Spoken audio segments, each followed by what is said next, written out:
ሰላም ጤና ይስጥልን በመላው ዓለም የምትገኙ የተወደዳችሁ የሮሃ ቲቪ ተከታታዮች የካቲት 14 2018 ዓ.ም የምሽት ዜናዎችን ይዘንላችሁ ቀርበናል። በምስራቅ አማራ ቀጠና የሸዋ ጠቅላይ ግዛት እዝና የሚኒሊክ እዝ ሻለቃዎች በጋራ ባደረጉት ውጊያ ያገዛዙን ኃይል አይቀጡ ቅጣት እየቀጡት ነው። ዝርዝር ግንባር መረጃ ይዘናል። ታደሰ ወረደ የብልጽግናው ሰራዊት ወደ ትግራይ እንዲገባ አልፈቀድንም ብለዋል። ጀነራሎችና አመራሮች ከትግራይ ከርተው አዲስ አበባ ገብተዋል። ነማን ናቸው?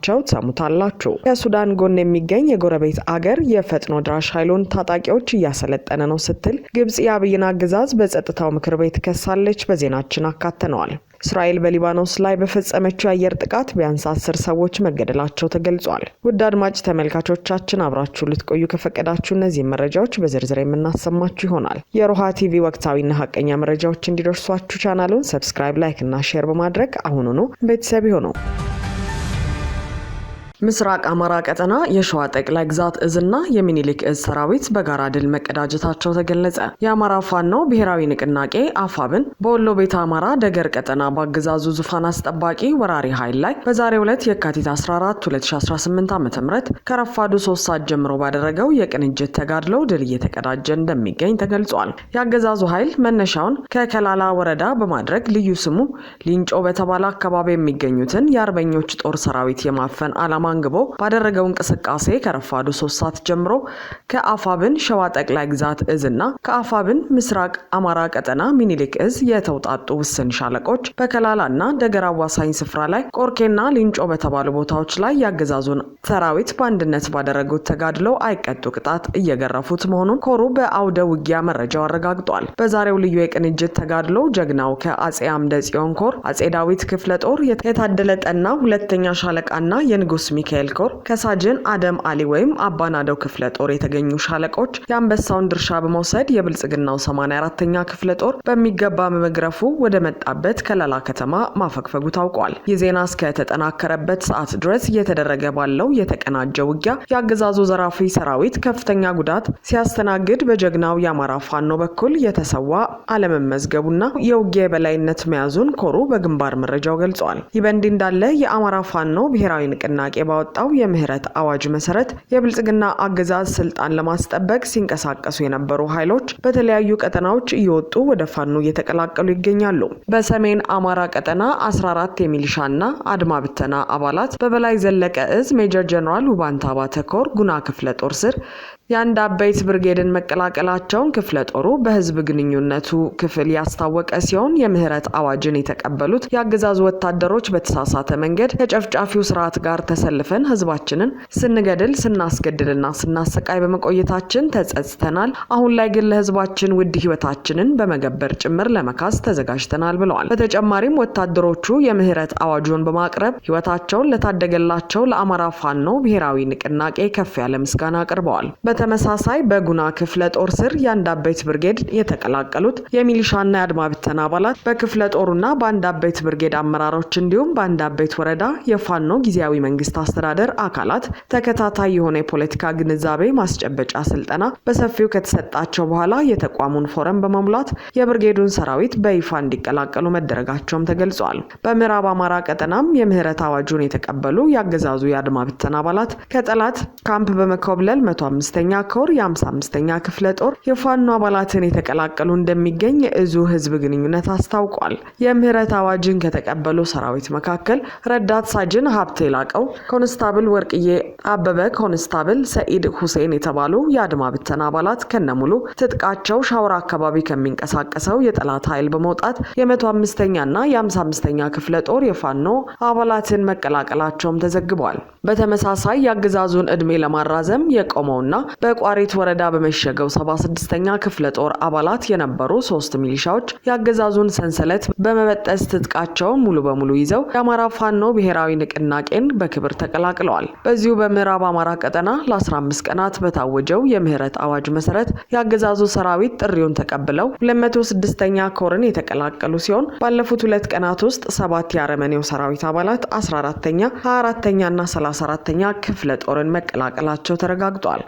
10 አለቃ ኤፍሬም ሻታና ብሩክ ጫሜባ ለሬቦና ከደብረ ኤልያስ ከተማ በመውጣት 14ኛ ክፍለ ጦርን ሲቀላቀሉ ታደለ አዳምቅና ፈንታውን ድረስ እንዲሁ ከጃማ ከተማ በመውጣት 34ኛ ክፍለ ጦርን ተቀላቅለዋል። ከደብረ ማርቆስ ከተማ በመውጣት 24ኛ ክፍለ ጦርን ያገዛዙ ስርዓት በመተው የምህረት አዋጁን የተቀበሉት ሚሊሻዎች ለተደረገላቸው መልካም አቀባበል ምስጋና ያቀረቡ ሲሆን ለጠላት ተልዕኮ ተባባሪ ከመሆን በአማራ ህዝብ ላይ የተከፈተውን ጥቃት ከአፋብን ጋር በመሆን እንዲመክቱ ለሚሊሻዎች፣ ለአድማ ብተና፣ ለፖሊስና ለመከላከያ ሰራዊት አባላት ጥሪ አቅርበዋል። ታደሰ ወረደ የብልጽግና ሰራዊት ወደ ትግራይ እንዲገባ አልፈቀድንም ያሉ ሲሆን ጀነራሎችና ከፍተኛ አመራሮች ከትግራይ ሸሽተው አዲስ አበባ መግባታቸው ታውቋል።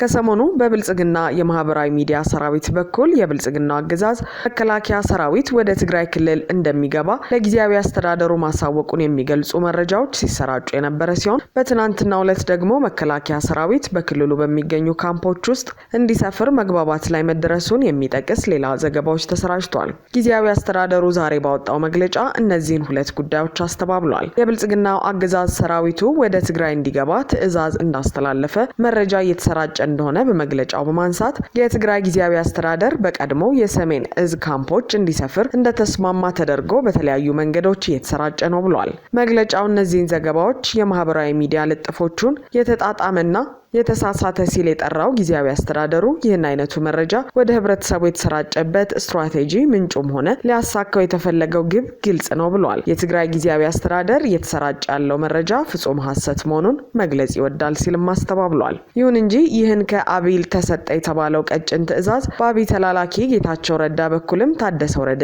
ሚዲያዎች ወጥተው በጠለምት ተከፍቶ የነበረውን ጦርነት እንዲያስተባብሉ የተደረገውም በአብይ ትዕዛዝ እንደነበር ሲናገሩ ተሰምተው ነበር። አቋም ሌላቸው በቀድሞ አጋራቸው ጌታቸው ረዳ የሚነገርላቸው ሌተናል ጀነራል ታደሰ ጽህፈት ቤት ይህንን መግለጫ ያወጣው በፌዴራል መንግስትና በትግራይ ኃይሎች መካከል የተፈጠረው ውጥረት ወደ ግጭት ሊገባ ይችላል የሚል ስጋት በተፈጠረበት ሁኔታ ውስጥ ነው። ይህ በእንዲህ እንዳለ በትግራይ በእስር ላይ ቆይተው የነበሩት ብርጋዴር ጀነራል ግዑሽን ጨምሮ 3 ሌሎች አመራሮች ከርተው ወደ አዲስ አበባ መኮብለላቸው ታውቋል። ብርጋዴር ጀነራል ግዑሽ ገብሬ፣ ብርጋዴር ጀነራል ከበደ ፈቃዱና ኮሎኔል ንጉሴ ወልደ ገብርኤል የተባሉት እነዚህ መኮንኖች ለ2 ዓመታት በዘለቀው የትግራይ ጦርነት ወቅት ከፍተኛ አመራር ቦታዎች የነበራቸው ሲሆን ብርጋዴር ጀነራል ግዑሽ ገብሬ ከጦርነቱ በኋላም በኤርትራና በትግራይ ኃይሎች የተመሰረተውን ጽምዶ የተባለ ግንኙነት አስተባባሪ እንደነበሩ ይነገራል። ይሁንና የብልጽግናው አገዛዝና በትግራይ ባለስልጣናት መካከል ባልተፈቱ አለመግባባቶች ምክንያት ለሳምንታት የዘለቀው ውጥረት እየተባባሰ በመጣበትና ወታደራዊ ዝግጅቶች እየተደረጉ ባሉበት ወቅት ወደ አዲስ አበባ ሸሽተው መግባታቸው ተረጋግጧል። ኮብልለው አዲስ አበባ ከገቡ በኋላ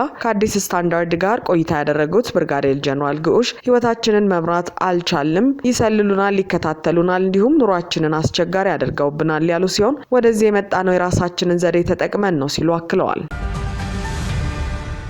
ከሱዳን ጎን የሚገኝ አንድ ጎረቤት ሀገር የፈጥኖ ደራሽ ኃይሉን ታጣቂዎች እያሰለጠነ ነው ስትል ግብጽ ለጸጥታው ምክር ቤት አሳሰበች። ግብጽ አቤቱታ ያቀረበችው ዋነኛ ትኩረቱን የሱዳን ጉዳይ ላይ ያደረገው ትናንት የካቲት 13 በተከናወነው የጸጥታው ምክር ቤት ስብሰባ ላይ ሲሆን በአምባሳደር አዋድ በንግግራቸውም በግልጽ ከሱዳን ጎን የሚገኝ አንድ ጎረቤት ሀገር የፈጥኖ ደራሽ ኃይሉን ታጣቂዎች እያሰለጠነ ነው ብለዋል። አክለውም አምባሳደሩ በምስራቃዊ ሱዳን የሚገኘው አገር በማለት ሲያቀርቡ ሲሆን ለፈጥኖ ደራሽ ኃይሉ ታጣቂ ኃይሎች ስልጠናና ጦር መሳሪያ በመስጠት በሱዳን ያለው ግፍ እንዲቀጥል ድጋፍ እያደረገ ይገኛል ብለዋል። አምባሳደሩ ፈጥኖ ደራሽ ኃይሉ በሰብአዊነት በሰላማዊ ሰዎች በሴቶችና በህፃናት ላይ የሚያካሂደውን አሰቃቂ ጦርነት እንዲቀጥል የካምፕ ትልቅ ሚና መጫወቱንም አስረድተዋል። ንግግራቸውን በመቀጠልም የተመድ የጸጥታው ምክር ቤት ለሱዳን ህዝብ ስቃይ ተጠያቂ የሆኑት አካላትና ችግሩ እንዲባባስ የሚያደርጉትን ሀገራት ጭምር ተጠያቂ እንዲያደርግ ጥሪ አቅርበዋል። አምባሳደሩ በንግግራቸው ላይ ምንም እንኳን ስም ባይጠሩም ይህን ንግግር ያደረጉት በሮይተርስ ኢትዮጵያ በቤንሻንጉል ጉሙዝ ክልል ለፈጥኖ ደራሽ ኃይሉ ማሰልጠኛ ካምፕ ሰጥታለች የሚል ዘገባ በአሰራጨ ማግስት በመሆኑ ግብጽ በቀጥታ በምስራቅ ሱዳን ያለ ጎረቤት አገር ስትል የጠራችው ኢትዮጵያን እንደሆነ ተዘግቧል። ይህ በእንዲህ እንዳለ የግብጽ ሚዲያዎች ከኢትዮጵያ በተለይ ከአሶሳ ኤርፖርት የሚነሱ ድሮኖች በተደጋጋሚ በሱዳን ውስጥ ጥቃት እየፈጸሙ እንደሚገኙ እየተዘገቡ ይገኛሉ። እስራኤል በሊባኖስ ላይ በፈጸመችው የአየር ጥቃት ቢያንስ 10 ሰዎች መገደላቸውን የሊባኖስ መገናኛ ብዙሃን አስታወቁ። ከተገደሉት መካከል ከፍተኛ የሄዝቦላ አመራር እንደሚገኙበትም ተገልጿል። እስራኤል መከላከያ እንዳለው ኢላማ ያደረገው በባካ ቫሊ የሚገኙ የሄዝቦላ መቀመጫዎችን ነው። ሄዝቦላ በእስራኤልና በሊባኖስ መካከል የተደረሰው መግባባት እያፈረሰ ነው ሲልም ከሷል። በአውሮፓውያኑ 2024 በእስራኤልና ሄዝቦላ መካከል የተቀሰቀሰውን ጦርነት የሚያስቆም የተኩስ አቁም ከተፈረመ ወዲህ የደረሰ የከፋ ጥቃት ነው። እስራኤል በደቡብ ሊባኖስ የሚገኝ የፍልስጤማውያን ስደተኞች መጠለያ ላይ ጥቃት ካደረሰች ከሰዓታት በኋላ በባካ አካባቢ የአየር ጥቃት የፈጸመች ሲሆን የእስራኤል መከላከያ በኤክስ ገጹ በአይን አል ሄልዌይ አካባቢ አሸባሪዎች የሚንቀሳቀሱበትን የሐማስን ወታደራዊ እዝ መተናል ሲል ጥቃቱን አምኗል። ከወደብ ከተማዋ ሲዶን ወጣ ብሎ በሚገኘውና በርካታ ሰዎች በሚኖሩበት የስደተኞች መጠለያ ካምፕ ላይ በደረሰው ጥቃት 2 ሰዎች ሞተዋል። በእስራኤልና በሄዝቦላ መካከል ለ13 ወራት የዘለቀውን ወታደራዊ ግጭት ያስቆመው የተኩስ አቁም ስምምነት ከተፈረመ በኋላ እስራኤል በሊባኖስ ላይ በየዕለቱ በሚባል ደረጃ ጥቃት ስትፈጽም ቆይታለች። አድማጭ ተመልካቾቻችን የሰዓቱ የሮሃ ቲቪ ዜናዎች የተከታተላችኋቸውን ይመስሉ ነበር። አብራችሁን ስለነበራችሁ ከልብ እናመሰግናለን። ሰላም።